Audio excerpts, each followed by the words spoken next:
freedom of movement, it's monitor, and court coverage. So let's start with the first play.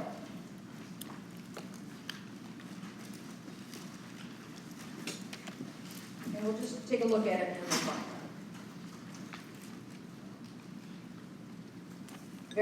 What I would say, a very obvious illegal screen. Okay.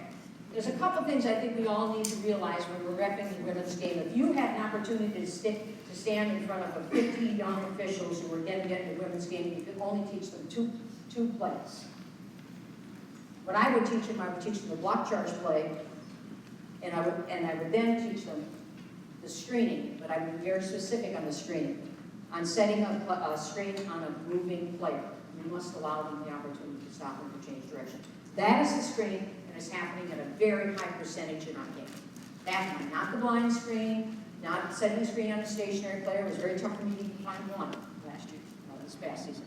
So that's important. So this one just gets us off. You've got that the official does a good job of refereeing the ball handler, the dribbler, and the screener. Very simple play. All right, next play.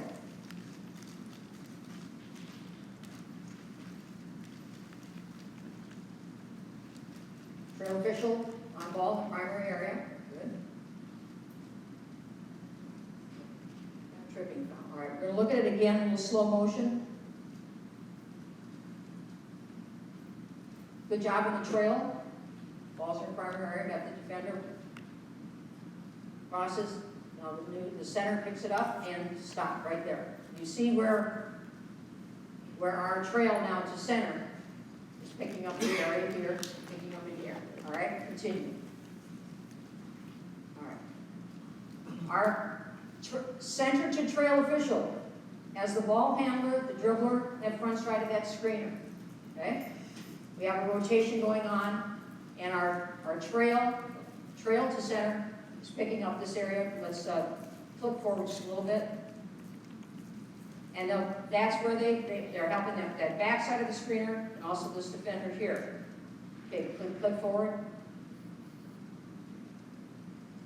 Our lead, no competitive matchup, goes to the next action area in the lane. So this official here, our trail to center, picks up this area and picks up the players. And this is the key that we have to do when we officiate. When you first learned officiating, when we first went from 2 to 3, we taught areas, because we had to teach a whole different system. And we spent a lot of time defining what the area is. And then we said, you got to own your primary. Well, you now have to realize there's nobody in my primary area. And how many players are around that free throw line? 1, 2, 3, 4, 5, 6. When you've got 6 players up there, that's a 2 official play. No doubt about it. And so what's really good is this crew is depicting pretty good coverage on the play. Right? Okay, continue.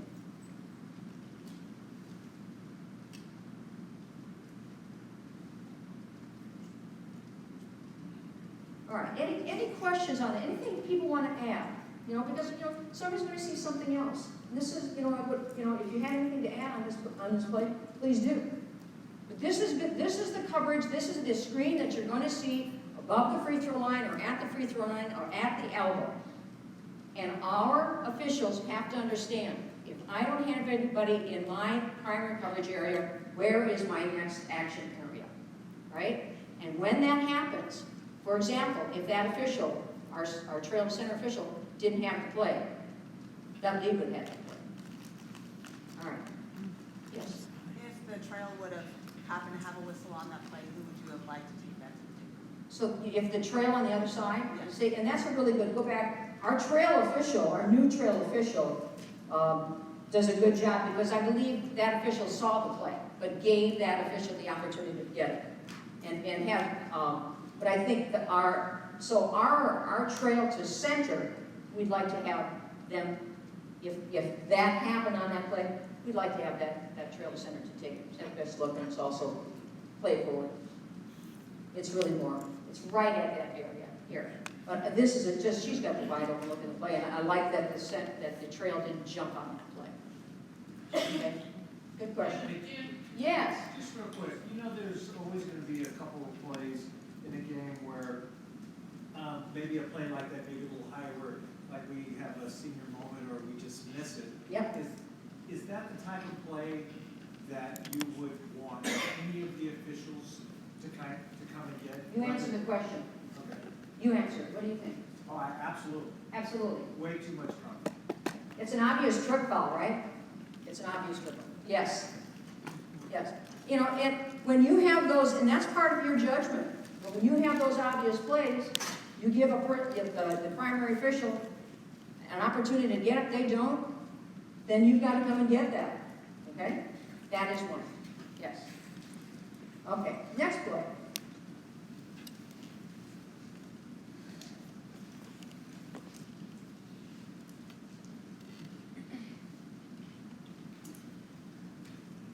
Freedom of movement right here.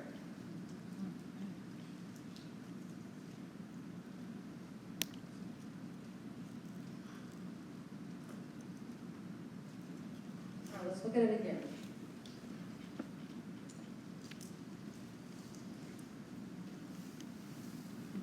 I'm just going to ask a question. Hold it. Stop this. Is there freedom of movement going on? Do we have a foul here? Yes. All right. We have a foul. Is it on the offense or defense? Okay. Okay. Do you see how we have that thing going? You know.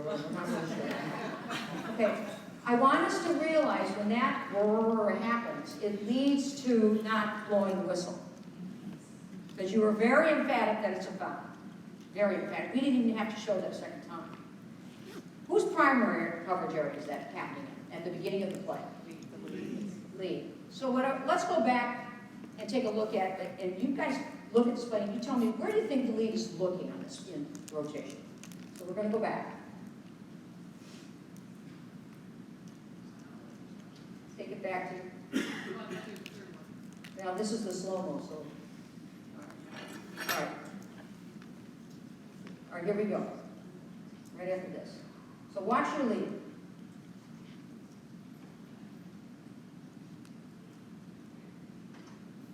And maybe you want to guess. Raise your hand. Where do you think the lead is looking just from the video? If you were to break that down. Outside the lane, on the other side? And the ball is where when the official's doing that? Where's the... You take it back, please. All right, we'll see it again. Get ready to stop. Stop. So we have the ball up here, right? So, okay, and we're going to have a rotation. Okay, rotate up. Stop. Our center's looking at this area, correct? Yeah. Our lead should be looking right in here, correct? Yes? Yes. Yeah. Okay, continue. And there she starts to move. Who could have helped on this play? Our center official, right? And our trail, our center to trail could have seen that as well when it first started. But our center to trail, at first I thought when I looked at this play, did you see that the center to trail going? It looked like he was going like this. I thought, oh my gosh, he's pointing. He's pointing to the post, and he wasn't. He was counting. So we have these sidebar conversations. I think it's important that we share it. You want to share? No. Okay, so that's an important piece that we stay consistent in the post, and we understand our court coverage. Anybody want to add anything? Okay. Continue. Next question.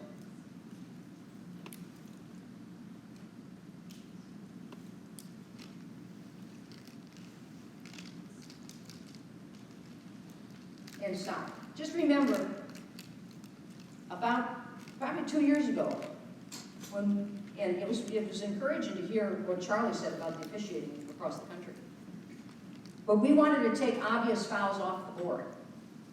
That's an obvious foul that anybody could have gotten, right? That's an obvious freedom. When we take those fouls off the board, that's better for everybody. And I will tell you this, we have seen the obvious plays not called go from here to here. You're moving in the right direction. Very good. All right, here we go.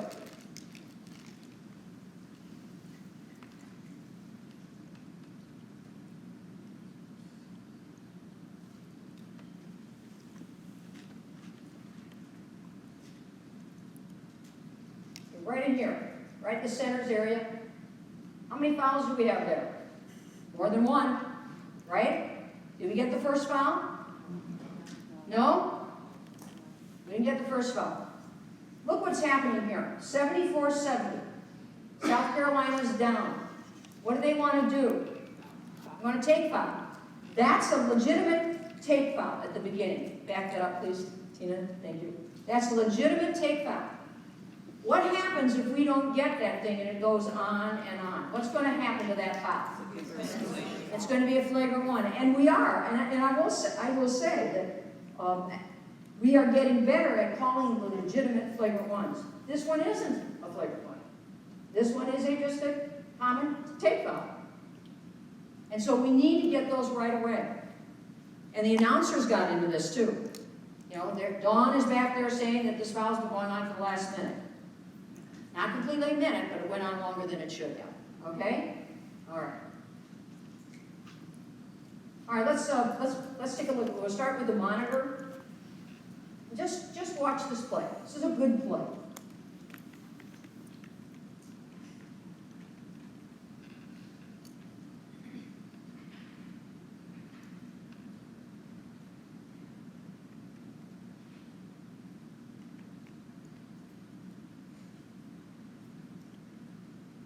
And stop. All right, we got ball went out of bounds. We've got 0.3 of a second on the game clock. What can you do? Can you catch and shoot? Can you tap? Are you sure? Yes. All right, you can catch and shoot. Let's look at the play. You can tap. That's right. Let's look at the play. I caught you. What did she do? She caught and shot it. She caught and shot it. And what did the center official who has it, what did he do? He wiped it off right away. All right. Can we review that? Can we go to the monitor to look to see if the clock started right, or did she release it? Can we go to the monitor? How many of you think that, and I want you to be honest, this is extremely important. How many of you think that you can go to the monitor to look at this play? Raise your hand. Okay? It's okay. It's all right. How many of you think you cannot go to the monitor to look at this play? Okay. You cannot, because the Rules Committee has said that play cannot be done in 3/10.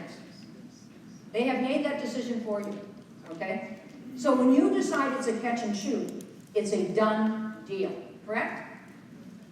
Okay. Now, let's suppose for the sake of discussion that this wasn't a catch and shoot in this 3/10. So we have already said that the Rules Committee has said that you can tap the ball. Correct? All right.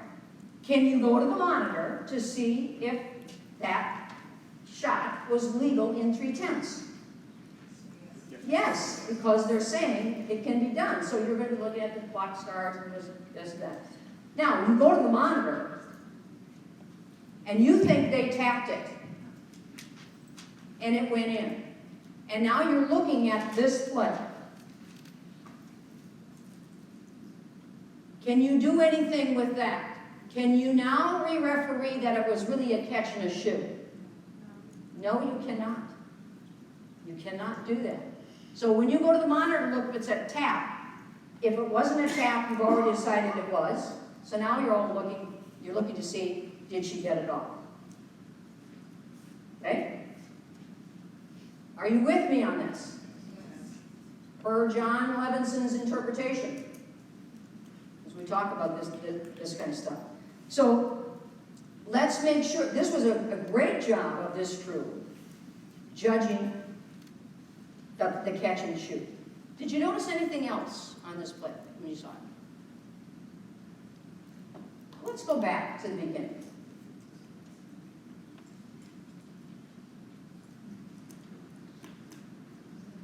Take it right to the beginning. Right.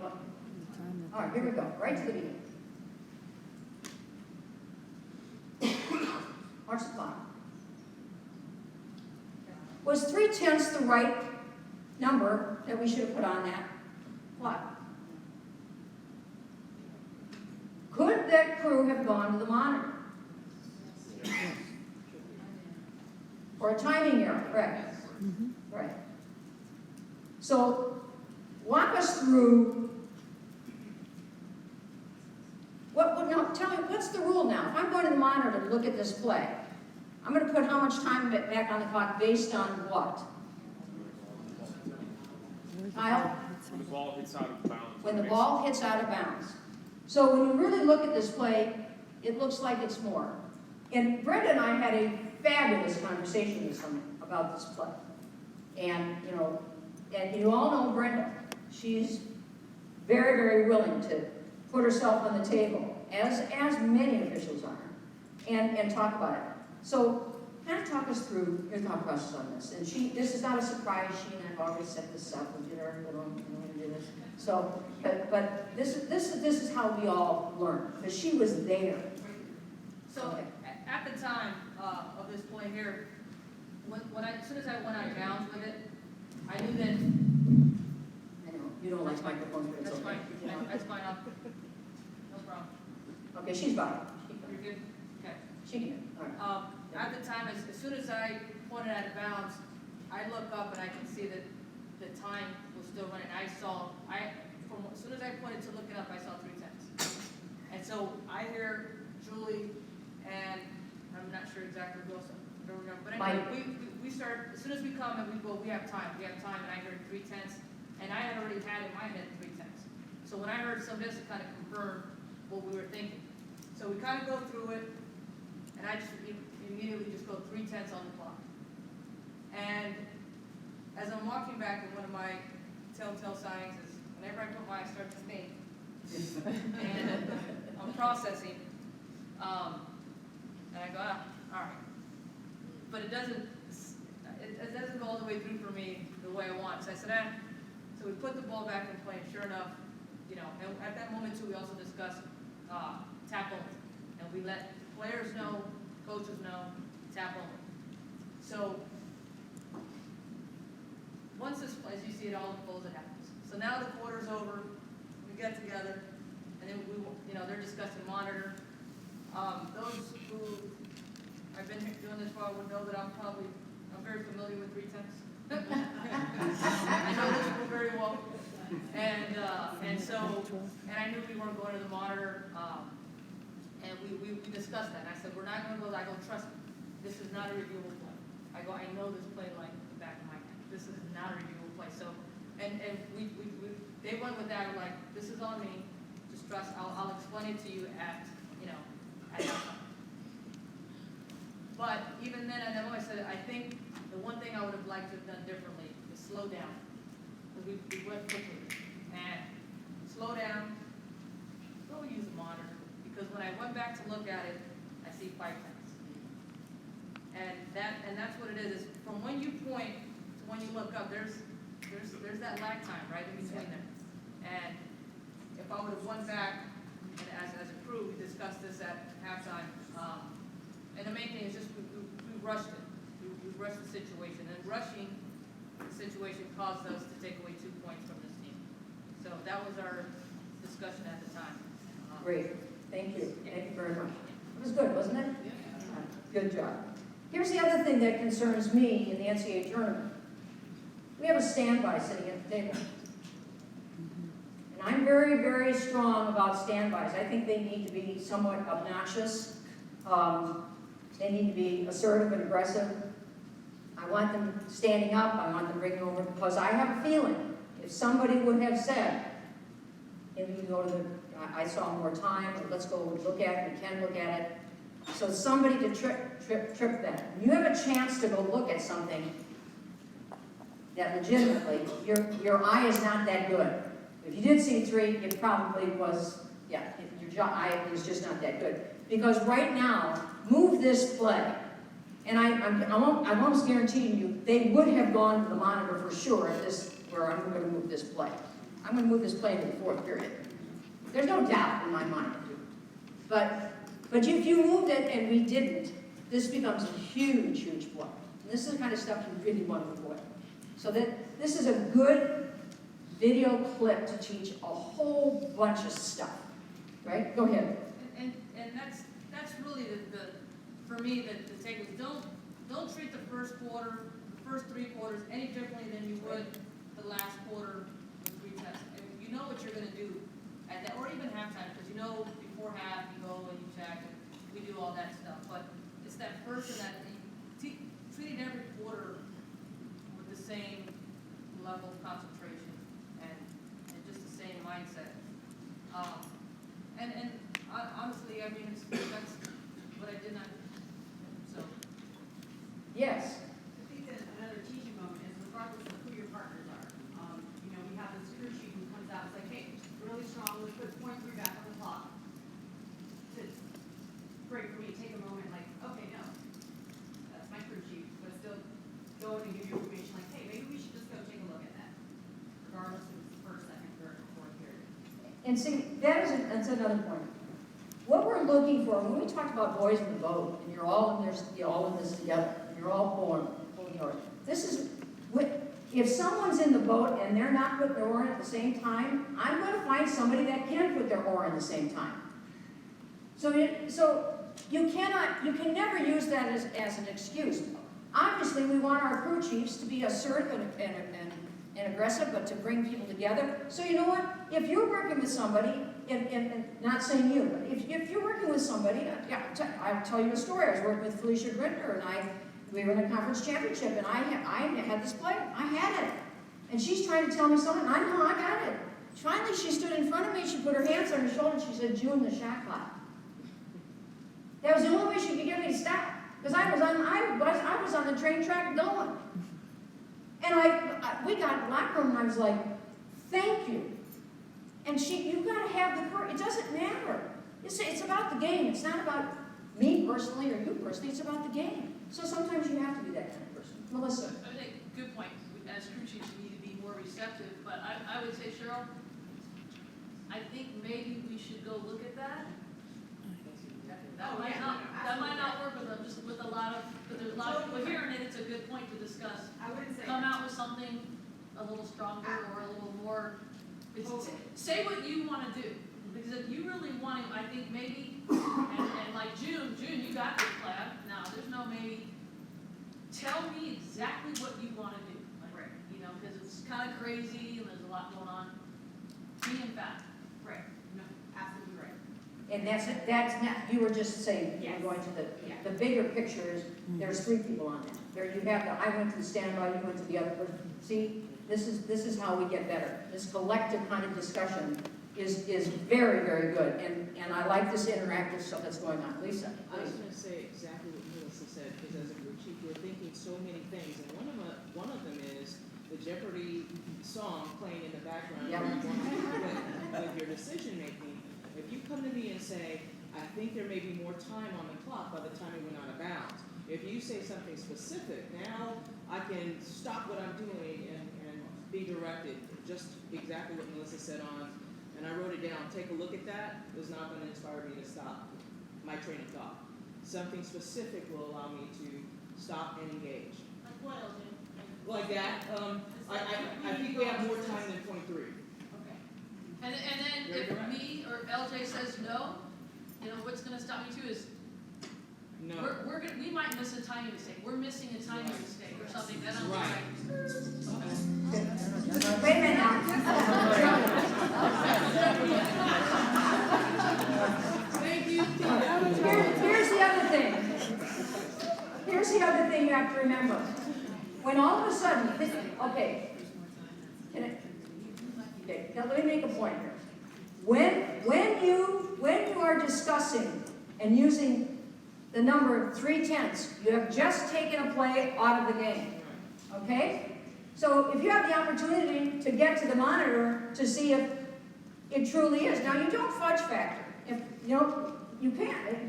You can't. Your enforcement rules is written, and also ESPN's going to play that over and over again. It's going to Saturday show. It was 3/10. So the moral of the story is you go to the monitor to say, okay, it is truly 3/10, or it went from 3.5. So I'm putting 4/10. On. It's not 3.5. I'm putting 4/10 on. All right. So that's legitimate. This is a very good monitor. We spent a lot of time on it. That's okay. All right. Next one, Tina. Thank you. Good discussion. We got 2 seconds. Go to coverage then, because this one is just, go to the first one okay, stop, go back to it just a little bit. All right, look at the banner on the top, 2 10s, right? Look at the game clock. What do we use? What is our protocol? Now, don't answer it anything. Is it the game clock, the lights, the horn first, or is it the lights first, then the game clock? How many people say it's the lights first? You're looking for the lights when you go to the monitor. What's the protocol? How many people say game clock? It is the game clock, then the lights and the horn. That's what you're looking for. What if there was a little game clock? What was the time here? Can you use that?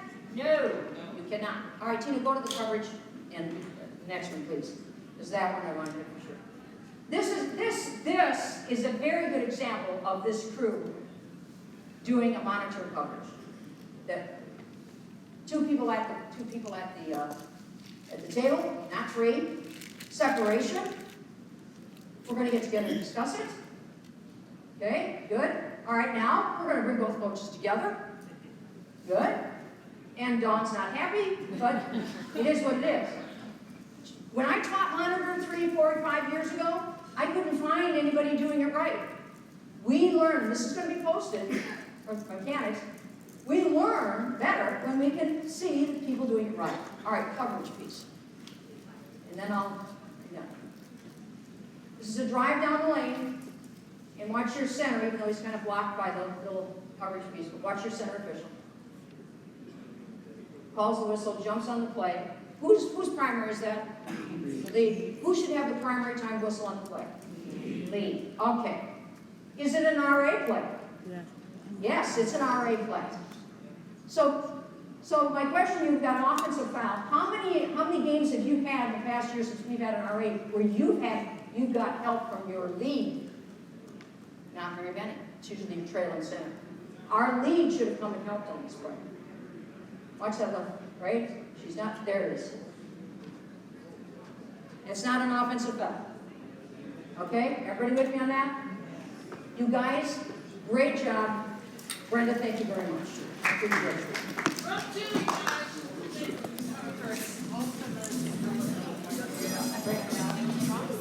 Melissa, thank you.